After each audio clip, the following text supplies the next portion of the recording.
नमस्कार दोस्तों, आप सभी के study for UPSC PC channel में स्वागत है। ये टेस्ट 8 है और इसमें ज्योग्राफी के सवाल पूछे जा रहे हैं। अब तो आपका एग्जामिनेशन 13 सितंबर को हो गया है। सही है कि मतलब टेस्ट ख़त्म होने और आपके एग्ज़ाम के बीच में अच्छा खासा गैप हो जाएगा, 1 महीने का गैप हो जाएगा लगभग में। तो इससे ये होता है कि 1 महीने आपको केवल और केवल सेल्फ स्टडी करना और रिवीजन करना है। उस दौरान कुछ नई चीज़ें नहीं देखते हैं, केवल पढ़ना ही होगा। इस टेस्ट का कट ऑफ क्या है, कहाँ पर दिक्कतें आई होंगी? अगर आपके बिहार स्पेशल के सवाल गलत हुए हैं तो ये माफ़ी योग्य चीज़ नहीं है, ये अक्षम्य है, ये अपराध बहुत ही बड़ा है। बिहार स्पेशल के सवाल कभी भी पीटी एग्जामिनेशन में भी गलत नहीं होने चाहिए। एकमात्र सोर्स जिसको अगर आप करके जाएंगे तो 95% ज़्यादा बिहार स्पेशल के सवाल आपके सही होंगे, वो है PYQ, previous year questions. Geography के अगर आपने PYQ किए होते तो आज का एक भी सवाल बिहार स्पेशल का उससे बाहर का नहीं है। अभी भी कह रहा हूँ, पिछले साल के पेपर में बिहार स्पेशल के कुछ अटपटे सवाल पूछे गए, 2 सवाल था मात्र। कुछ किताबों के नाम पूछे गए थे बिहार से जुड़े हुए। क्या उनके पीछे में भागना चाहिए? कतई नहीं। सिविल सर्विसेज के एग्जामिनेशन में 150 में से 5 से 10 सवाल ऐसे होंगे ही होंगे, 10 तो बहुत ज़्यादा हो गया, 5 से 6 सवाल 7 सवाल जो आपने कभी नहीं पढ़े होंगे, कभी नहीं सुना होगा सिविल सर्विसेज का एग्जामिनेशन में। तो ये सरप्राइज आपको करेगा ही, उसके पीछे नहीं जाना है, ठीक है। जाना है कि जो आसान है वो गलत नहीं होने चाहिए। तो बिहार स्पेशल में पिछले बार के 70 बीपीएससी पीटी में भी इस प्रकार के सवाल बहुत सारे पूछे गए थे जिसको देखते ही हल किया जा सकता था। आज के पेपर में भी वैसा ही है। अगर आपने उनमें भी गलती किया है तो ये बिल्कुल क्षमा योग्य नहीं है, आपको उसमें सुधार करना चाहिए। इकोलॉजी के सेक्शन में कई सारे बच्चों को गलत हुआ होगा, जो सही भी है। उसमें बच्चे इतना ज़्यादा नहीं पढ़ते हैं, उसको अगर आप रिवीजन कर लेंगे, घटना चक्र से प्रैक्टिस कर लेते हैं, या टेस्ट सीरीज में जो आपको मैंने करवाया है उससे प्रैक्टिस कर लेते हैं, यूपीएससी PYQ लगा लेते हैं, एक भी सवाल उससे बाहर नहीं आएगा। वर्ल्ड ज्योग्राफी और जो इंडियन ज्योग्राफी के कुछ सवाल है, जिसमें वर्ल्ड ज्योग्राफी के मैपिंग से जुड़े हुए कई सारे सवाल मैंने डाले हैं, उसमें भी आपका परसेंटेज ठीक ठाक होना चाहिए, ज़्यादा गलत नहीं होने चाहिए, क्योंकि मैक्सिमम सवाल वही सब फैक्ट्स होते हैं जो आपने पढ़े हैं ऑलरेडी और वो आपको बार बार टकराते हैं, ठीक है। तो यानी कि इसमें कितना तक कट ऑफ बनना चाहिए, तो पेपर थोड़ा सा कठिन माना जा सकता है, क्योंकि इकोलॉजी के सवाल हैं और वर्ल्ड ज्योग्राफी के भी, फिजिकल ज्योग्राफी के भी कुछ सवाल हैं। 80 के आसपास इसका कट ऑफ मान सकते हैं। इससे आपका ऊपर स्कोर रहना चाहिए। इससे नीचे है तो ऐसा नहीं है कि आपका पीटी एग्जामिनेशन में नहीं होगा। आप मेहनत थोड़ा सा ज़्यादा कीजिए, रिवीजन पर थोड़ा सा अच्छे से ध्यान दीजिएगा। पहला सवाल देखिए क्या है, प्राणी और पादप जातियों के सबसे अधिक विविधता कहाँ पाई जाती है?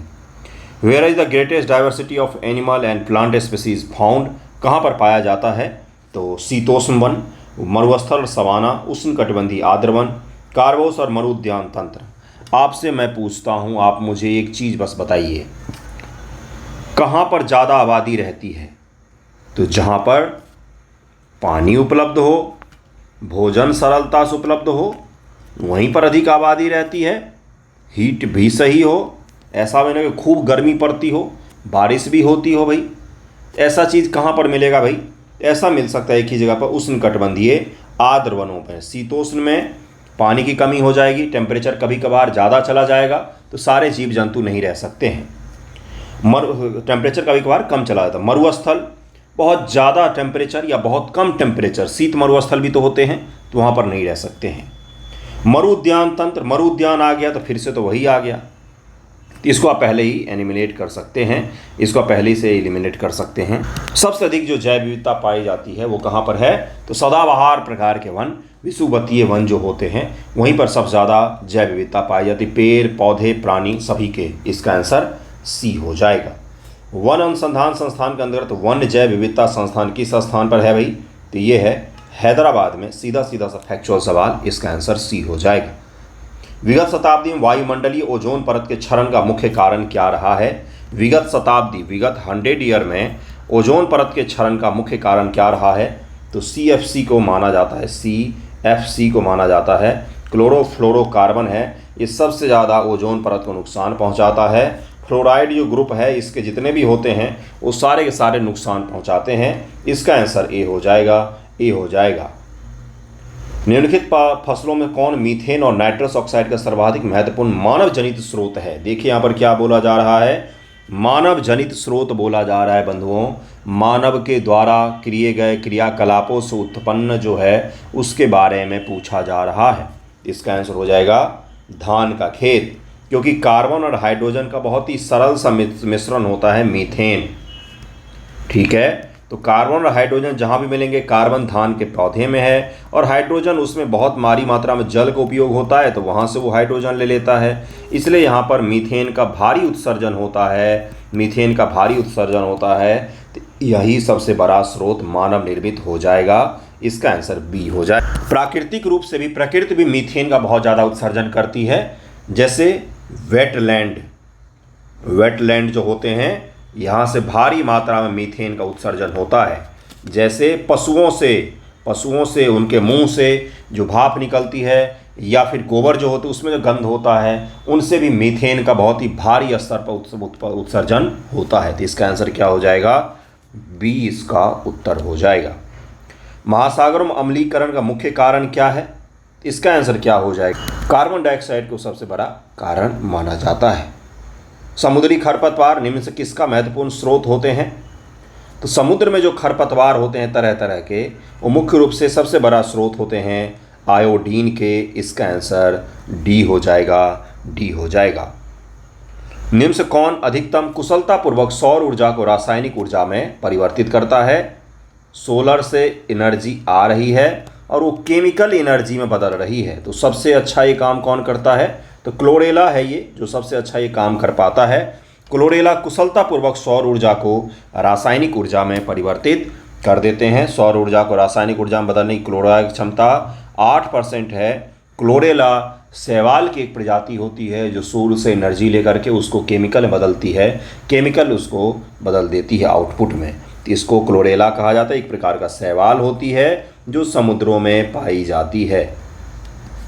एक होता है राइजोबियम जो होता है ये नाइट्रोजन का स्थिरीकरण करता है। दलहन वाली जो फसल है, दलहन छोटा सा सूक्ष्म जीव है, ये दलहन फसल के जड़ों में पाया जाता है ये जीव, और ये क्या करता है? नाइट्रोजन जो है इसका स्थिरीकरण करता है, मतलब खेत में नाइट्रोजन को उपयोग लायक उस मृदा में शामिल करवा देता है।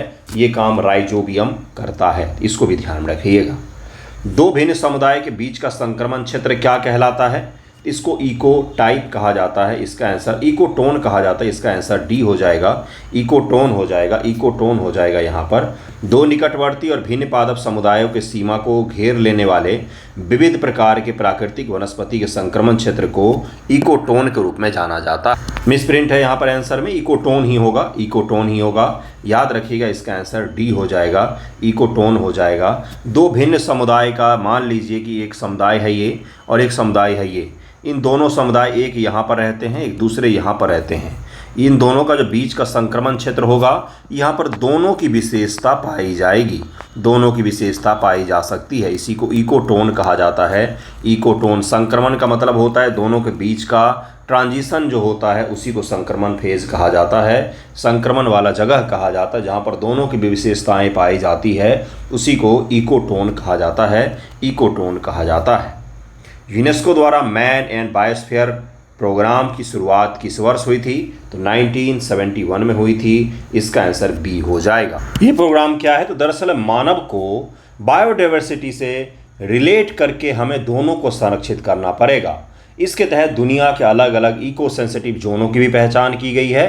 जैसे हिमालय का जोन भी है, इको सेंसिटिव जोन में आता है। वेस्टर्न घाट भी आते हैं, इंडो म्यांमार का बॉर्डर भी आता है, जो बायोस्फीयर रिजर्व के यूनेस्को का जो लिस्ट है उसमें शामिल किए गए हैं। इसके तहत भारत के बहुत सारे बायोस्फीयर डाइवर्सिटी का जो रिजर्व है उसको शामिल किया गया है। बहुत सारे हैं, देश के अलग अलग हिस्सों में अलग अलग बायोडाइवर्सिटी को इसमें शामिल किया गया, बायोस्फीयर रिजर्व को शामिल किया गया है। ओके, पारिस्थितिक संक्रमण अवधारणा का सर्वप्रथम प्रयोग किसके द्वारा किया गया था? इकोलॉजिकल ट्रांजिशन का सबसे पहले उपयोग किसने किया था? तो इसने बेनेट ने किया था, बेनेट के द्वारा किया गया था। इकोलॉजी जो है ना, बहुत ही न्यू सब्जेक्ट है गुरु, बहुत ही न्यू का मतलब पिछले 50 से 60 वर्षों में ये पूरा सब्जेक्ट डेवलप हुआ है। इसके अलग अलग कॉन्सेप्ट को किस किस ने कब दिया है, ये सवाल बहुत बार पूछा जाता है प्रीलिम एग्जाम में। यूपी का एग्ज़ाम हो, बिहार का एग्ज़ाम हो, टीआरई का एग्ज़ाम हो, सभी एग्जामिनेशन, यूपीएससी का एग्ज़ाम हो। यूपीएससी में 2011 के पश्चात से इकोलॉजी से जुड़े हुए सवाल पूछे जाने लग गए हैं, इसलिए इसको थोड़ा सा अच्छे से प्रिपेयर कर लीजिएगा, बेसिक कॉन्सेप्ट को कम से कम। झील पारिस्थितिकी में पोषण तत्वों की प्रचुरता की प्रक्रिया को क्या कहा जाता है, तो यूट्रिफिकेशन कहा जाता है। और झीलों का सुपोषण इसको कहा जाता है, सुपोषण कहा जाता है। और सुपोषित झीलों की मृत्यु हो जाती है। बिल्कुल सही सुन रहे हैं आप। दरअसल में होता क्या है, कोई एक झील है जिसमें बहुत ज़्यादा उत्पादक चीज़ों का बहुत ज़्यादा उसमें प्रवाह हो रहा है, डाले जा रहे हैं। जैसे साबुन के झाग, उसमें सल्फर होता है, जैसे गोबर, जैसे कि खाद बहुत ज़्यादा बह करके किसी झील में जा रहे हैं, तो ये सुपोषित हो जाएगा। यहाँ पर जो शैवाल हैं उनको बहुत ज़्यादा फूड मिल जाएगा, तो वो क्या करेंगे, पूरे झील को कवर कर देंगे। आपने हरा हरा पूरा झील भरा को देखा है क्या, जिसमें हरी पत्तियों से पूरी झील भर जाती है, देखा होगा। कोई छोटा मोटा तालाब भी भर जाता है कई बार। तो इससे क्या होगा, इन्होंने पूरे ऊपर में परत बना दी, तब नीचे सूर्य का प्रकाश नहीं जाएगा, तो नीचे अब मरने लग जाएंगे पेड़ पौधे, जीव जंतुओं की मृत्यु होने लग जाएगी और इस झील से भीषण दुर्गंध आएगी। झील का पानी खराब हो जाता है, जिसके कारण से सुपोषित झील अंत में जाकर के मृत झील में बदल जाती है। इसको यूट्रिफिकेशन कहा जाता है। जल में अजैविक और जैविक पोषक तत्वों की सांद्रता में वृद्धि को यूट्रिफिकेशन कहा जाता है। जल में पोषक तत्वों की अधिकता जीवों को प्रभावित करती है। उसके पश्चात से बायोलॉजिकल ऑक्सीजन डिमांड पहले बढ़ेगा, फिर बाद में कम हो जाएगा, अंततः मृत्यु हो जाती है झील की। दुर्गंध फैलता है, लोग बीमार पड़ते हैं इसके आस पड़ोस में। आपने अनुभव किया होगा, गांव घर में देखा भी होगा इस प्रकार का। पारिस्थितिकी निकेत की संकल्पना किसने प्रतिपादित किया था, ग्रीनेल्स के द्वारा इसका प्रतिपादन किया गया है। इसका आंसर ए हो जाएगा। 1912 ईस्वी में इसका प्रतिपादन किया गया था। इन्होंने बोला कि विभिन्न प्रकार की जातियों एवं उपजातियों का स्थानीय वितरण व्यवस्था के माध्यम से इसे स्पष्ट किया जा सकता है। निकेत की अवधारणा ग्रीनेल्स के द्वारा दिया गया है। नीचे कहा जाता है इसको इंग्लिश में, निम्न से कौन मानव जनित पर्यावरण प्रदूषण कहलाता है, तो एंथ्रोपोजेनिक को मानव जनित पर्यावरण प्रदूषण कहा जाता है। मानव गतिविधियों से परिवर्तित पर्यावरण को एंथ्रोपोजेनिक कहा जाता है। मानवीय गतिविधियों द्वारा पर्यावरण के प्रदूषित होने को एंथ्रोपोजेनिक प्रदूषण कहा जाता है। इसका आंसर डी हो जाएगा। कौन सा प्रदूषण नॉक नी सिंड्रोम के लिए उत्तरदायी है, तो फ्लोराइड का प्रदूषण। नॉक नी का मतलब क्या होता है, घुटने आपस में सटने लग जाते हैं, नॉक नी सिंड्रोम कहा जाता है इसको। इसके लिए ये फ्लोराइड का पॉल्यूशन जिम्मेदार होता है और इसी के कारण से क्या होता है कि बच्चे सही से दौड़ नहीं पाते हैं, दौड़ने के कारण में उनका पैर टकरा जाता है और वो गिर जाते हैं। आर्मी में इसके कारण से बाहर कर दिया जाता है कई सारे लोगों को, ये फ्लोराइड के कारण ही होता है। एनसीसी में हम लोगों के स्कूल में एनसीसी होता था, एनसीसी नेशनल कैडेट कोर, तो उसमें इस चीज़ की जांच करते थे। बीच में वो खड़ा करके देखते थे, हाथ डाल करके कि घुटने से ऊपर हाथ जा रहा है, अगर घुटना चिपक रहा है तो आप पहले ही बाहर जा सकते हैं, आपको सेलेक्ट नहीं करेंगे वो, क्योंकि तेज़ नहीं दौड़ सकते हैं आप। रिंगल मैन स्केल का प्रयोग निम्नलिखित में किसके घनत्व मापन के लिए किया जाता है, तो धुआं के लिए घनत्व मापन के लिए किया जाता है। इसका आंसर डी हो जाएगा। बड़े में नी नॉक का सिंड्रोम नहीं जांच कर सकते आप, क्योंकि मोटापा के कारण भी कई लोगों का घुटना सटने लग जाता है। महिलाओं में भी खास तौर से ये समस्या होती है। छोटे में ही इसको बच्चों में देखा जाता है सबसे पहले। इसका आंसर फ्लोराइड याद रखिएगा, इसका धुआं भी याद में रखिएगा। इसका विकास पेरिस के कृषि इंजीनियर प्रोफेसर मैक्समिलियन रिंगलमैन द्वारा 1888 ईस्वी में किया गया था। पारिस्थितिक तंत्र में कौन सा पिरामिड सदैव अधोमुखी सीधा होता है, पारिस्थितिक तंत्र के लिए अलग अलग पिरामिड का निर्माण किया जाता है। पिरामिड के बेस में हमेशा कौन होते हैं, तो प्राथमिक प्रोड्यूसर होते हैं, जो उत्पादित करते किसी भी चीज़ को, जहाँ से एनर्जी की शुरुआत होती है। आप डायरेक्ट एनर्जी तो कंज्यूम नहीं कर सकते हैं, तो इस एनर्जी को किसने लिया, सब्जियों ने अपने अंदर ग्रहित किया, और आप सब्जियाँ खाते हैं तो आप तक एनर्जी आ जाती है। सब्जियों ने कहाँ से एनर्जी लिया, तो जड़ के माध्यम से, सूर्य के माध्यम से एनर्जी को उन्होंने ग्रहित किया। तो हमेशा ही बेस में प्रोड्यूसर होते हैं, और सबसे ऊपर कौन होते हैं, तो सबसे लास्ट के जो उपभोक्ता होते हैं वही सबसे ऊपर होते हैं, सबसे ऊपर वही होते हैं। तो सबसे बड़े मांसाहारी जीव जो होंगे वो कहाँ पर होंगे, तो सबसे ऊपर पिरामिड में वो पाए जाते हैं। तो ऊर्जा पिरामिड हमेशा ही सीधा होगा ऊर्जा पिरामिड हमेशा ही सीधा होगा, क्योंकि एनर्जी हमेशा ही ज़्यादा कहाँ पर होगी, तो जो प्रोड्यूसर होंगे उन्हीं के पास में एनर्जी सबसे ज़्यादा होगी। एनर्जी जितने ज़्यादा फूड चेन बढ़ता जाता है वैसे वैसे कम होता जाता है।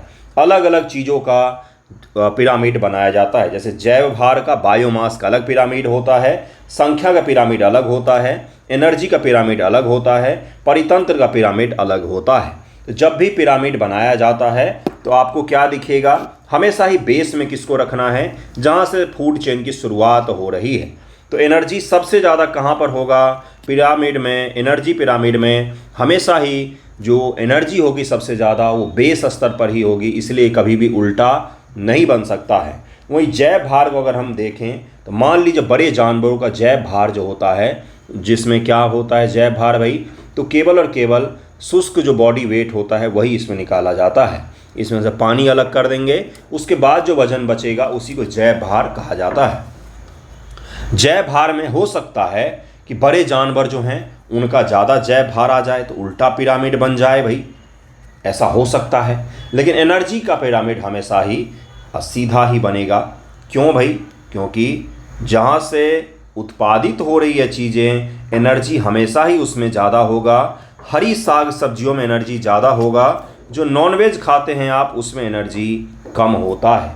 पालक खाने से, सोयाबीन खाने से अच्छी बॉडी बन सकती है, ना कि चिकन और मटन खाने से, यही साइंस कहता है। कम से कम एनर्जी का 10% का भी रूल है, जिसमें ये कहा जाता है कि एक स्तर से दूसरे स्तर पर जाने पर केवल 10% एनर्जी ही ट्रांसफ़र होती है, बाकी का लॉस हो जाता है एनर्जी। ठीक है, यानी कि गाय ने, बकरी ने अगर घास खाया तो उसको जितना एनर्जी मिला उसका 10 गुना कम आपको बकरी को खाने पर मिलेगा, यही होता है उसका मतलब।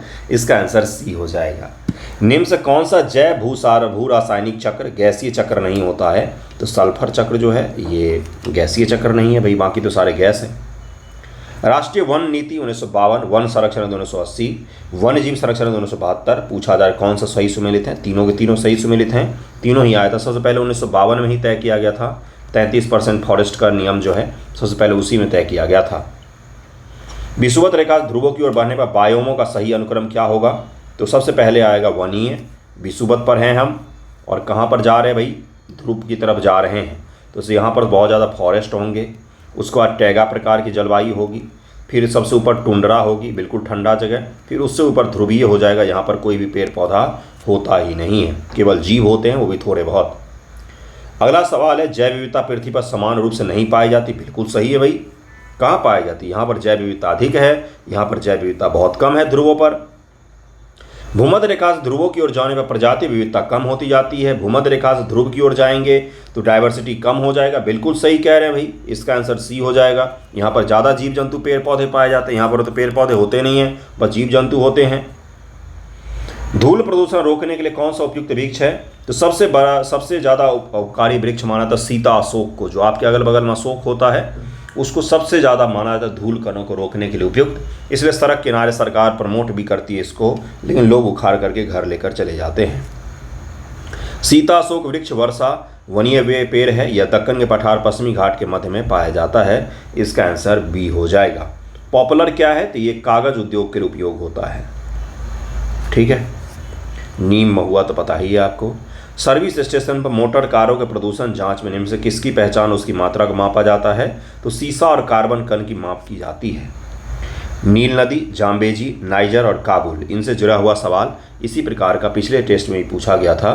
फिर भी अगर आपने गलती किया है इसको, तो ये बहुत ही गलत चीज़ है, आप टेस्ट का भी रिवीजन सही से नहीं कर रहे हैं। ए का 2 हो जाएगा। नील नदी आसवान बांध, जाम्बेजी नदी करीबा बांध, नाइजर नदी कैनेजी बांध और काबुल नदी नागलू बांध उस पर स्थित है। हॉर्न ऑफ अफ्रीका में कौन कौन से देश शामिल हैं, तो ये सारे ही हैं, इथियोपिया, सोमालिया, केनिया और जिबूती। ये इस प्रकार से अफ्रीका है, तो यहाँ पर कौन कौन से देश हैं उसके बारे में पूछा जा रहा है। इसका आंसर क्या हो जाएगा, तो डी हो जाएगा। अगला सवाल है, निम्न में से कौन सा कथन गलत दिया हुआ है। पी तरंगे परावर्तन पर सबसे प्रभावी हैं। पी तरंगों की प्रकृति प्रकाश तरंगों जैसी होती है। पी तरंगे ठोस, तरल, गैस तीनों प्रकार के पदार्थों से गुजर सकती है। पी तरंगों को प्राथमिक तरंग भी कहा जाता है। तो पी तरंगों की प्रकृति प्रकाश तरंगों जैसी होती है, ये यहाँ पर गलत लिखा हुआ है। पी तरंगों की प्रकृति ध्वनि तरंगों जैसी होती है। प्रकाश तरंगों जैसे प्रकृति कैसे हो सकता है भाई? भूकंपीय तरंग हैं सब के सब। ये पी एस ये अलग अलग तरंगें होती है। पी का मतलब होता है प्राइमरी, और ये सभी माध्यमों से गुजर सकता है, सभी माध्यमों से गुजर सकता है। ठोस, द्रव, लिक्विड सभी से गुजर सकता है। वहीं पर एस तरंगों का मतलब होता है भाई सेकेंडरी, और ये एस फॉर सॉलिड, ऐसे याद रखिएगा। केवल और केवल ठोस से भूकंपीय तरंग गुजर सकता है, केवल और केवल ठोस से भूकंपीय तरंग गुजर सकती है। इसका आंसर हो जाएगा बी। यहाँ पर गलत दिया हुआ है, बी गलत दिया हुआ है। सही से ध्यान से पढ़ा होता तो वहीं पर काट देते हैं कि पी प्रकार की तरंगें भूकंपीय तरंगें प्रकाश तरंगों से कैसे मिलती जुलती हो सकती हैं, ऐसा संभव ही नहीं है। इसका आंसर बी हो जाएगा।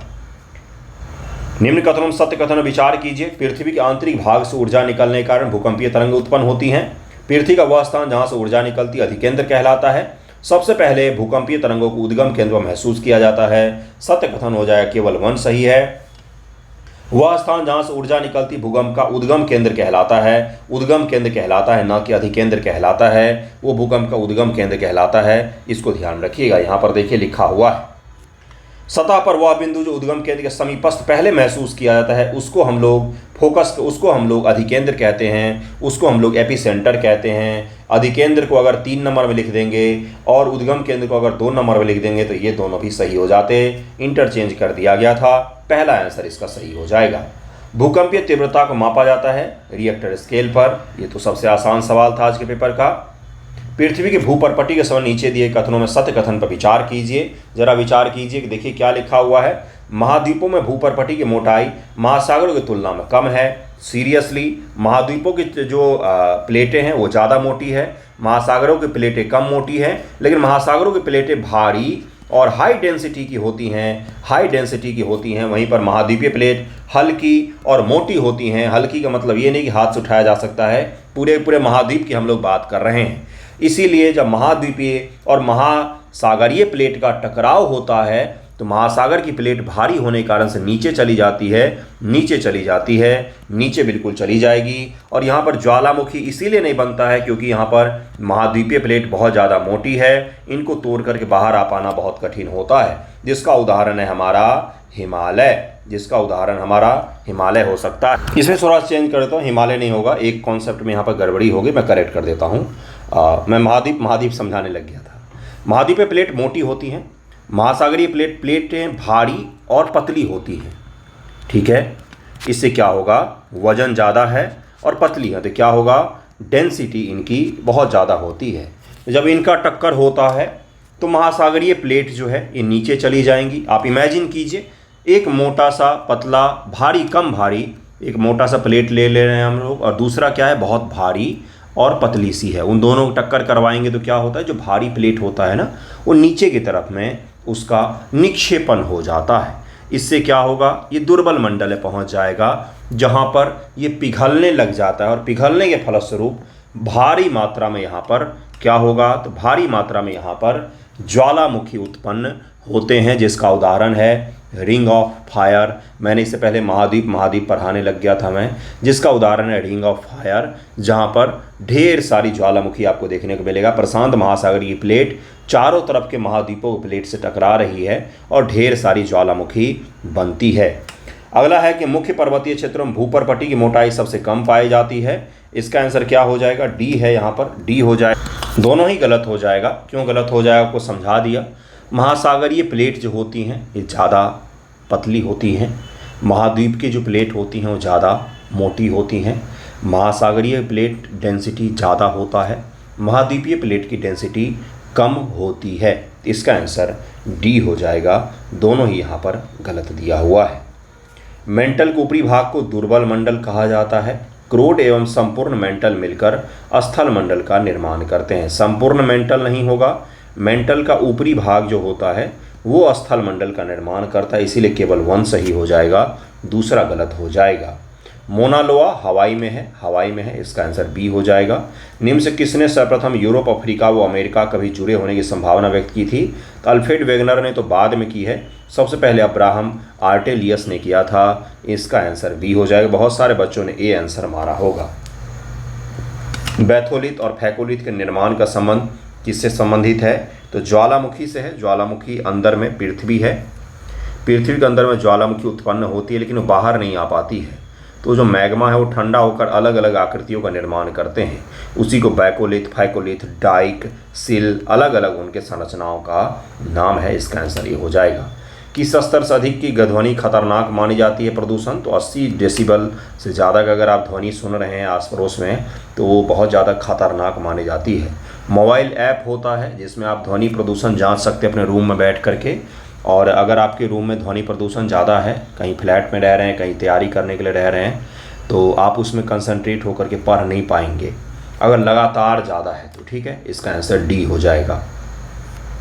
निम्न से कौन सूक्ष्मजीवी जैव उर्वरक के रूप में प्रयोग होते हैं? तो साइनोबैक्टीरिया को जैव उर्वरक के रूप में प्रयोग किया जाता है। नील हरित शैवाल भी कहते हैं।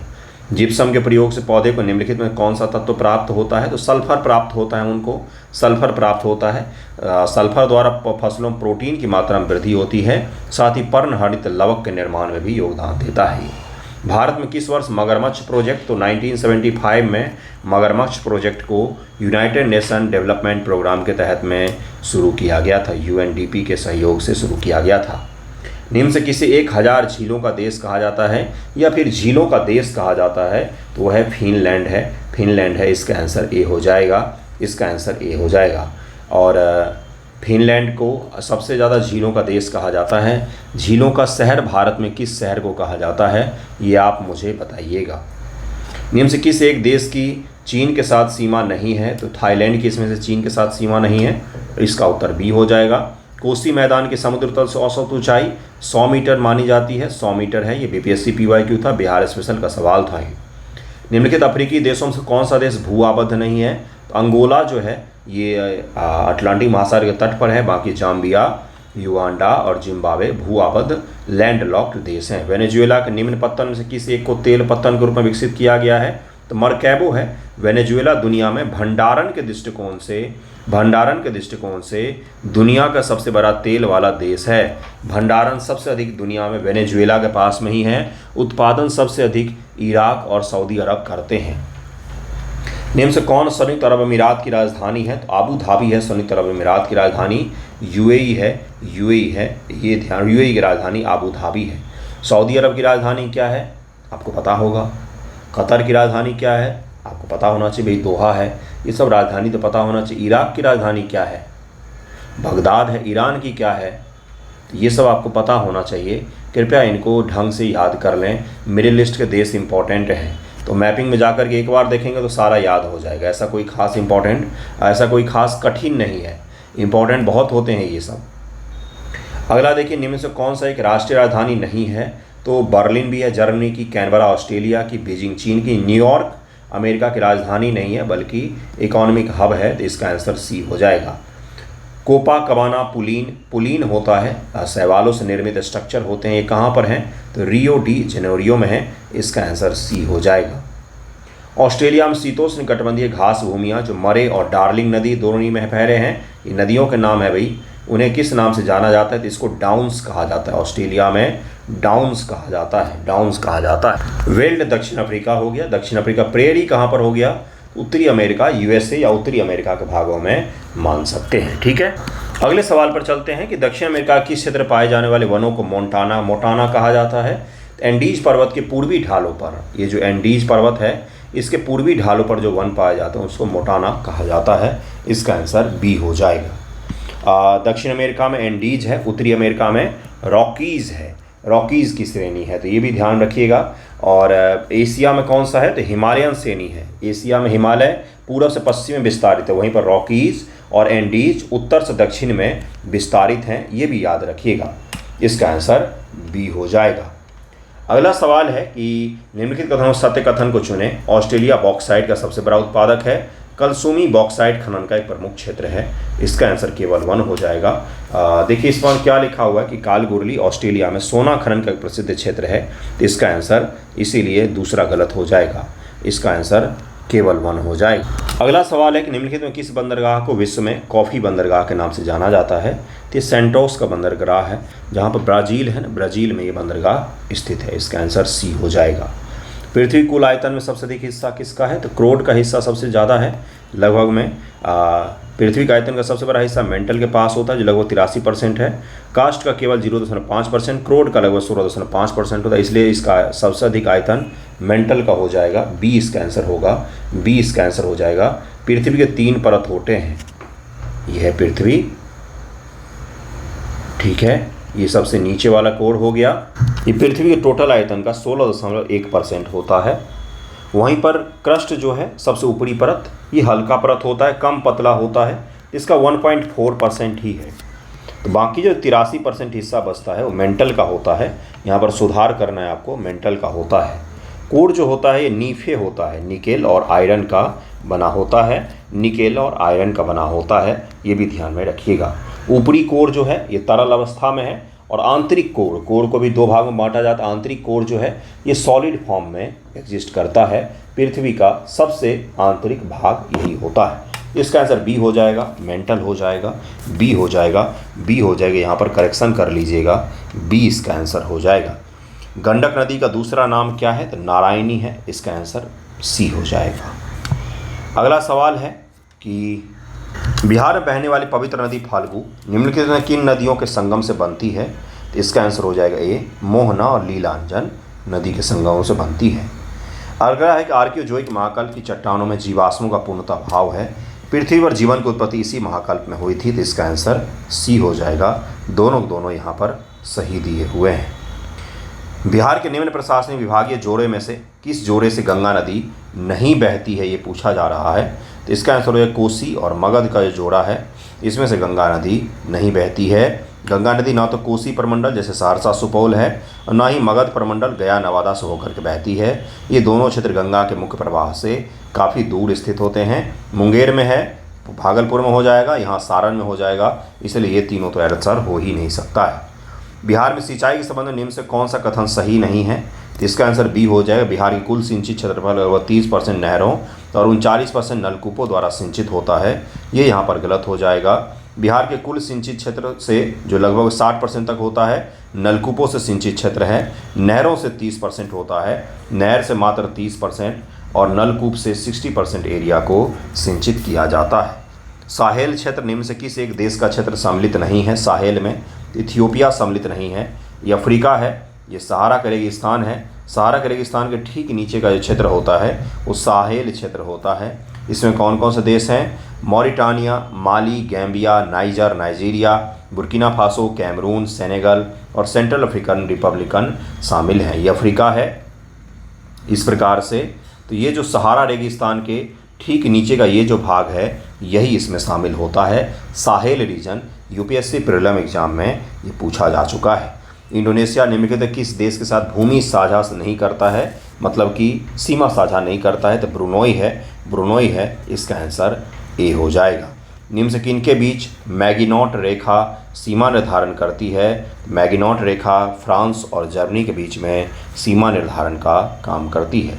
ब्रुनोई जो है ये ब्रुनोई आइलैंड बोर्नियो आइलैंड पर है, यहाँ पर है ब्रुनोई देश, इसके 3 तरफ मलेशिया है और यहाँ पर इंडोनेशिया है, तो इसलिए ये मलेशिया के साथ सीमा साझा करता है, इंडोनेशिया के साथ सीमा साझा नहीं करता है।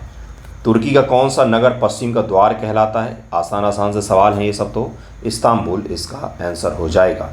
कुछ सवालों ऊपर में मिस टाइप हुआ है, दरअसल में मैंने आपको बताया था आज के इकोनॉमिक सर्वे वाले वीडियो में 2 दिन से भीषण फीवर में था मैं बहुत ज़्यादा, तो इसलिए सही से चेक नहीं हो पाया था पेपर, इसलिए कुछ सवालों में मिस टाइप इस बार रह गए। बाकी के पिछले 7 टेस्ट में आपको शायद ही कहीं पर मिस टाइप दिखा होगा, तो उसको लेकर के ज़्यादा चिंतित मत होइएगा, अगले टेस्ट से कोई दिक्कत नहीं आएगी आपको आंसर्स, ठीक है।